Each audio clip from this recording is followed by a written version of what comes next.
Breaking news from the skies over Baghdad. Amid a choking sandstorm and a city on the brink, a desperate call for help cuts through the radio, and two A-10 Warthogs are about to plunge straight into the storm. It's the 7th of April, 2003. The invasion of Iraq is reaching a critical moment. And on the ground, American troops are locked in a brutal fight for control of a key bridge north of Baghdad. Overhead, two A-10 Thunderbolt IIAs are racing. In the cockpit of one Warthog is Captain Kim, Killer Chick, Campbell. Flying lead is Lieutenant Colonel Rick, Bino, Turner.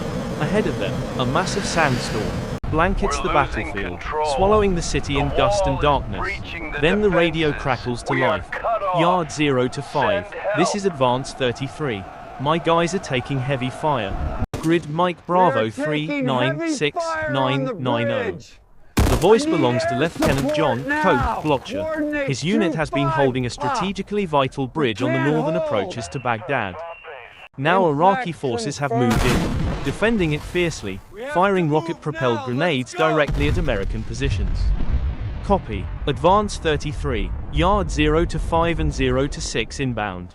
The mission is clear. The two Warthogs surge forward, marking friendly and enemy positions as they close on the target.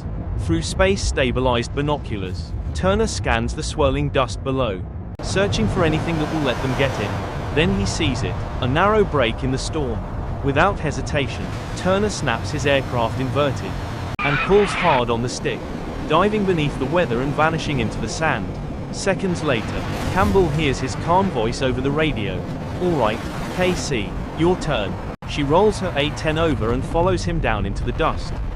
As she descends, a dark shadow slides across her aircraft. Moments later, both jets burst out of the storm, and the full scale of the fight below comes into view. It's a massive battle. Explosions ripple through city streets. Smoke rises in thick columns. Tracer fire slices the air between buildings. On the ground, Iraqi fighters hear the unmistakable roar of A-10 engines and look up as the Warthogs appear overhead. Guns swing skyward, and they open fire. Inside her cockpit, a violent explosion snaps Kim Campbell out of her focus. Anti-aircraft fire detonates just yards from her aircraft, close enough to shake the entire airframe. Over the radio, Turner's voice comes through. Advance 33, Yard 0 to 5 and 0 to 6 are in the area. Targets are under. Turner is already committing to the fight. Nearly a mile ahead, he radios that he's going in alone. Yard 0 to 5, in from the north. He drops low over the water, skimming in beneath the bridge, threading past buildings as enemy fire reaches up toward him. For now, he still has a sliver of surprise. But then Coke's voice cuts in. Urgent. Yard 0 to 5. Not effective. You need to come in from south to north. The plan changes instantly. Both Warthogs pull up, break off, and swing south, setting up for a new low-level approach along the river. This time, the Iraqis know exactly what's coming. Campbell hears Turner again. Wedge. Shooters. Guns. Copy. She slides into wedge formation, steadying herself for her first attack run of the day. Despite the intense threat, Turner has chosen guns, not bombs. Friendly troops and civilians are too close. Guns are precise, but to use them, the A-10s must fly straight in, directly beneath the bridge. They race toward it, through the haze. The bridge looms like a ghostly silhouette. The enemy is hidden beneath its shadow, invisible, but deadly. One is ready, two is ready. Turner fires first. The thunder of the GAU-8 rotary cannon erupts, pouring 70 rounds per second into the target area. The battlefield shakes as he pulls up and breaks away. Now it's Campbell's turn. She squeezes the trigger. For 4 long seconds, her gunfire tears through earth and concrete beneath the bridge, hammering the marked positions as her Warthog screams overhead and escapes the flak. Then the radio crackles again. Yard 0 to 5, no joy on target. We're still taking fire. Still taking fire. Request another gun run. They missed. The wide bridge deck and its massive supports have concealed the Iraqi Republican Guard perfectly. Exactly the kind of position designed to survive attacks like this. And the fight is far from over. The Iraqi Republican Guard has chosen its position well.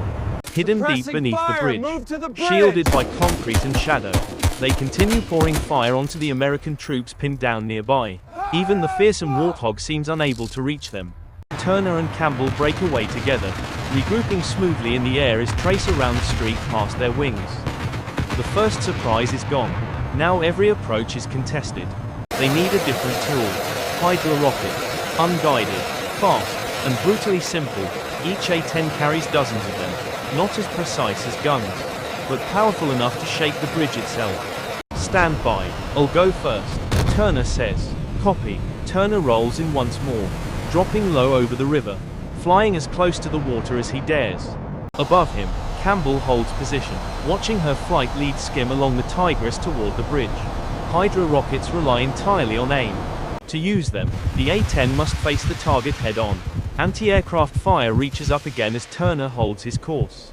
Steady hands guiding the aircraft, while the targeting computer races to calculate a solution. Smoke, dust, and muzzle flashes blur together beneath him.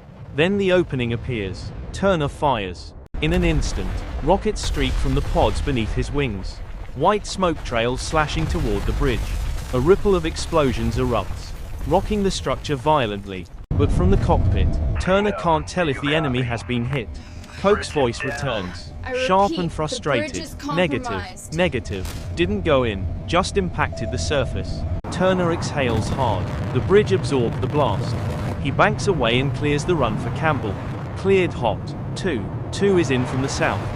Kim Campbell dives, committing to the same attack line. She races low along the river, following the exact path Turner just flew, and that's the danger. The Iraqis have seen this before. This time, they're waiting, beneath the bridge. An Iraqi soldier shoulders her MANPAD, tracking the oncoming A-10 through his sight. Above, Campbell lines up her reticle, placing it square beneath the bridge as the target rushes toward her. She fires. Hydra rockets burst from her wings, in rapid succession, streaking forward in a violent blur. As the explosions blossom beneath the bridge, Campbell pulls up and banks left, trying to escape the curtain of fire below. That's when it happens. A thin trail of smoke erupts from the ground. The missile accelerates fast, far too fast. Campbell barely has time to react as the rocket slams into the airspace behind her, detonating in a blinding fireball near the tail of her aircraft. The cockpit flashes white. Her A-10 shudders violently, the nose jerking downward toward the city below. Oh shit, 2 got hit.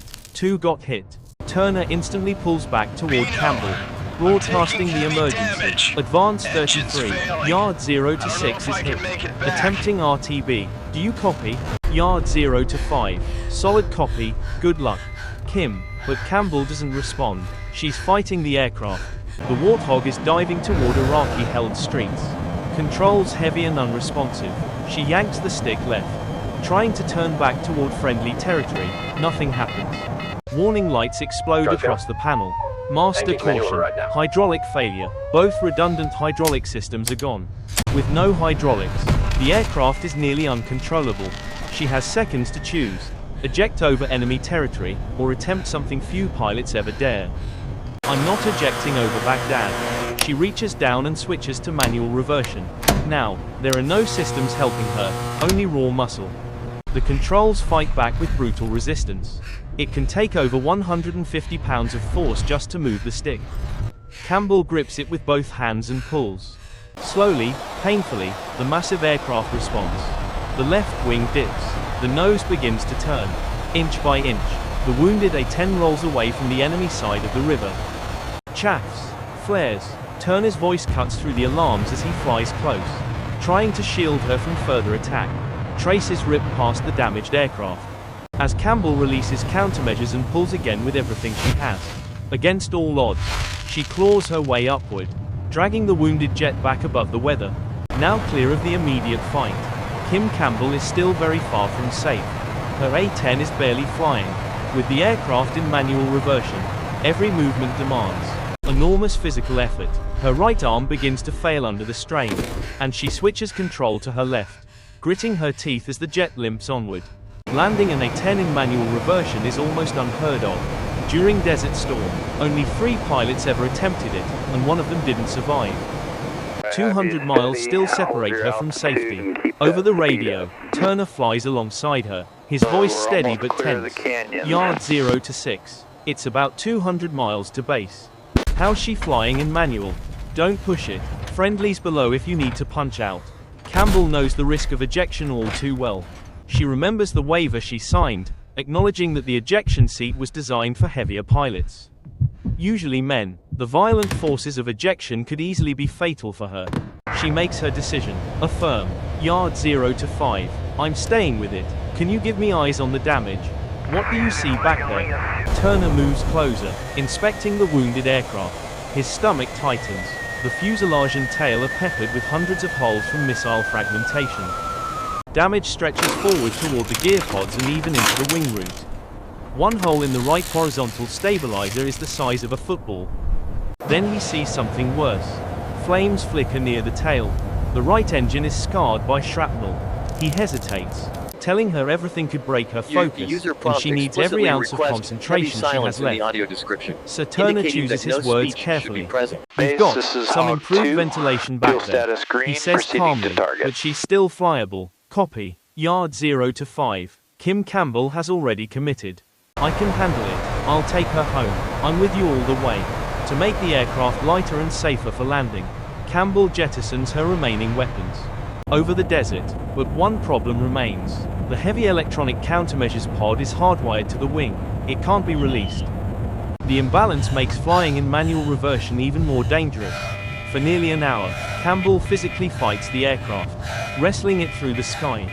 Finally, through the haze, she sees it. Al Jaber Air Base, Kuwait. The runway stretches out ahead like a lifeline. She reaches down and lowers the landing gear using the auxiliary handle. Seconds drag on endlessly until, at last, the gear lights illuminate. She exhales, just once.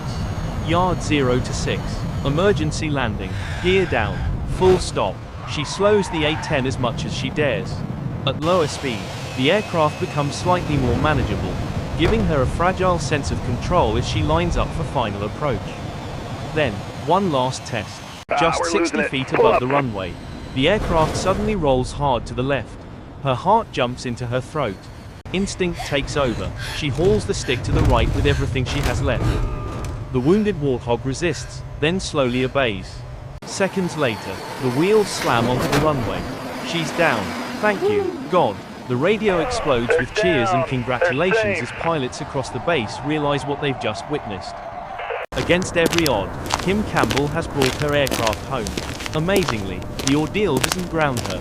She's back in the air the very next day. Her A-10, however, is finished. The damage is too severe. It will never fly again. For her extraordinary skill, strength, and determination, Captain Kim, Killer Chick, Campbell is awarded the Distinguished Flying Cross. And she's earned her place in aviation history. She made it home. If you want to see how another pair of A-10s stopped Iraqi forces from crossing that same bridge just one day earlier, check out the next film.